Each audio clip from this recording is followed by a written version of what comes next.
Belum lama ini, hitungan hari, saya bersama seorang muslim yang mengatakan kepada saya, kenapa sulit sekali sabar kepada istri dan anak-anak? Tipu daya iblis. Dia ingin merusak rumah tangga kita. Di dalam hadis yang sahih, iblis mengumpulkan bala tentaranya, suruh buat laporan. Kamu ngapain aja? Apa yang telah kamu lakukan? Dan tentara-tentara iblis mengatakan, saya telah berhasil membuat si fulan membunuh si fulan, saya telah berhasil membuat si fulan begini begitu, saya telah berhasil menggoda fulan sehingga fulan minum khamar dan yang lainnya. Kamu tidak berbuat apa-apa. Yang lain mana yang lain? Kamu sudah ngapain? Kamu sudah ngapain? Begitu ada yang mengatakan, saya sudah berhasil menggoda seorang suami dan istri, dan saya selalu membakar antara mereka sehingga sampai mereka bercerai. Sini.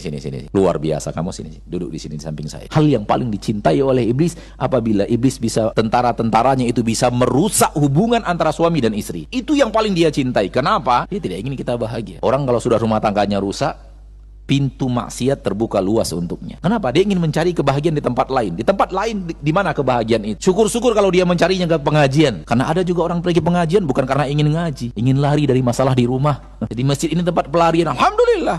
Kalau pelariannya ke majelis taklim, walaupun nggak baik-baik lah, nggak itu yang terbaik, harusnya duduk di majelis taklim untuk mencari ridho Allah, mendekatkan diri kepada Allah, mendengarkan ayat Al-Quran. Tapi tak tertutup kemungkinan pergi pengajian bukan karena itu. Disemprot sama istrinya di rumah, keluar pergi ngaji gitu. Tempat pelarian. Mungkin ada di antara kita, Allah alam, nggak tahu juga saya. Tapi ada yang seperti itu. Alhamdulillah kalau pelariannya masih apa? Masih masjid. Tapi betapa banyaknya manusia yang ketika dia bermasalah di rumahnya larinya bukan ke masjid, nongkrong, warung, cari teman, diskusi, bukan diskusi, cerita dan semacamnya. Pintu maksiat terbuka luas. Dan kekuatan umat Islam berada di rumah tangga. Rumah tangga umat Islam bagus, Islam bagus. Rumah tangga umat Islam bobrok, Islamnya bobrok. Oleh karena itu kenapa Nabi begitu serius mengurus rumah tangga, mengajarkan bagaimana cara berumah tangga, mempraktekkan rumah tangga yang terbaik agar ditiru, agar kekuatan Islam itu terjadi. Rumah tangga apabila baik akan mendatangkan orang-orang yang akan berbuat terbaik untuk negerinya, untuk masyarakatnya, untuk agamanya terutama, untuk bangsanya, untuk negaranya. Tidak akan lahir pahlawan-pahlawan hebat kecuali dari ayah dan ibu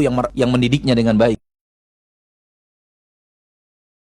Maka ketika akan berumah tangga atau sedang berumah tangga, terlihat kekurangan istri, sadari, ya memang begitu, dia kan manusia. Karena kalau tidak begitu, walaupun kesalahan kecil kita akan besar-besarkan. Kenapa dibesarkan? Karena yang kecil itu terulang lagi, akhirnya numpuk jadi besar. Harusnya kesalahan kecil dimaafkan. Maafkan kesalahan.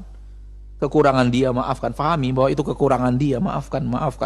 Kalau sudah maaf itu artinya apa? Tak tersisa di dalam hati, semuanya hilang. Itu dia maaf. Kadang-kadang kita mengatakan maaf, kita sudah maafkan 90%. 10%-nya masih kita sisakan di sini. Kejadian lagi, maafkan, iya saya maafkan. 90% yang dimaafkan, 10%-nya tetap disimpan. Akhirnya 10% ini numpuk sampai titik di mana dia meledak. Anda menikahi manusia. Manusia itu punya kelebihan dan kekurangan. Maka Allah menyuruh kita dalam rumah tangga sabar atas kekurangan istri, sabar atas kekurangan suami. Karena nggak mungkin kita akan mencari seorang lelaki yang sempurna seperti Rasulullah SAW, tanpa cacat, tanpa kurang. Nggak mungkin. Sebagaimana tak mungkin mencari wanita yang tanpa cacat dan tanpa kurang. Akan ada masanya di surga insya Allah.